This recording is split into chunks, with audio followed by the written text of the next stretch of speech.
This is the Miller philosopher. The Noldor are widely regarded as one of the top 5 most formidable armed forces in the history of Middle-earth. Their zenith came early during their return from Aman and the initial invasion of Morgoth's lands.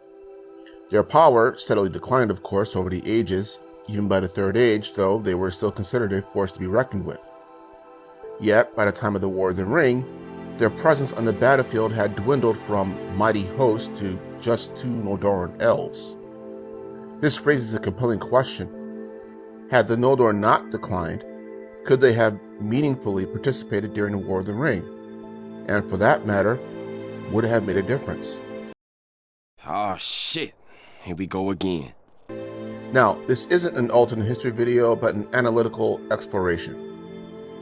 To ground the discussion, though, let's imagine the Noldor as they were during the Siege of Angband. Not at their peak, but still numerous and powerful enough that Morgoth's orcs could not defeat them without the aid of Balrogs and Glaurung.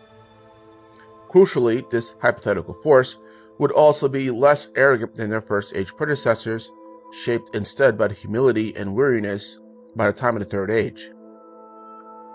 Now, on paper, most people might seem to think that the answer to this question would be a resounding yes, just based on the fact that they're Eldar. Power scaling and sheer numbers suggest that they could have tipped the balance. However, I'm going to argue that the answer is no, and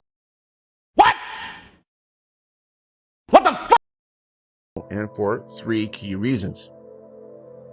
Number 1, the enemy was not Morgoth, but Sauron. As we all know, Sauron was Morgoth's lieutenant during the First Age. However, after that, he became far more cunning and strategic than his master ever was. His deceptions and invasions of Eriador in the Second Age demonstrate this quite well. While it wasn't a complete ass-handing to the Noldor, they still were pushed back to the brink, surviving barely, largely thanks to Khazad-dûm's dwarves and the intervention of Numenor. And by the Third Age, this wasn't even Sauron at his peak. He was diminished in raw power from the Second Age, but arguably more dangerous because he was now more focused, even more manipulative, and even more adept at exploiting the weaknesses of his enemies.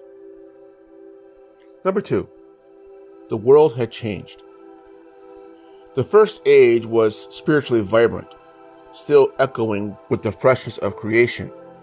Mortality was still more or less a new element, and the Eldar, especially the Noldor, could still draw deeply from the world's spiritual wellspring. However, by the Third Age, the world had already endured 2 apocalyptic-level events that reshaped it. The Noldor were now aged, not just in years, but in experience. Their long wars and increasing interactions with mortals, and the increasing numbers of mortals, had changed them. Or, to put it another way, they would no longer be bringing that same energy to the fight like they once had. They may have been the best warriors of all the Eldar, but they weren't made for war, but to create and to beautify the world. That was their true nature. Number 3, the nature of war had shifted. Even if this larger Noldor army wasn't fighting dragons and Balrogs in the World of the Ring, they would still be facing new creations that were stronger than orcs, Uruk-hai, trollmen, and hardened and violent human cultures that had expanded and evolved since the time of the First Age. Humans in particular were even more numerous, and moreover, as I said before, were warrior societies that nurtured violence, both from within and from Sauron's influence, who was directing that violence towards Gondor and the west of the Misty Mountains. The Noldor, for all their experience, would have faced enemies just as seasoned in their own right, but also being more aggressive and brutal and far more numerous. And, unlike the First Age, the Eldar wouldn't be fighting to reclaim their lost glory, but to preserve what little of it remained. Again, their hearts were no longer driven by vengeance or pride, but by weariness and the desire to protect and hold on to what they held dear. They didn't have that dog in them anymore. So, if you put all this together, then you get a picture of a Western alliance that might have been less desperate, but not necessarily automatically more victorious. The Noldor, even at their restored strength, would be facing a world and a war that had evolved beyond their prime. Their enemies were more eager and more aggressive, and they would be facing a foe who was not only a spirit, but a more intelligent one than the one that they had fought before in the First Age.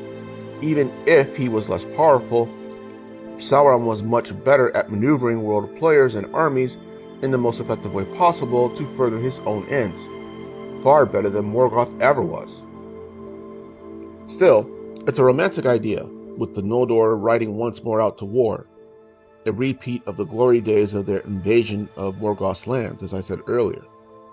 And, to be honest, it's not without precedent itself, within canon, because they did fight in the Third Age, notably against Angmar during the Angmar Wars.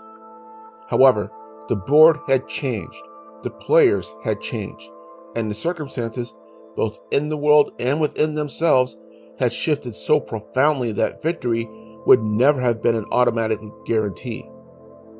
But if you had differing thoughts on that, let me know below. This is the Miller Philosopher, and have a good day.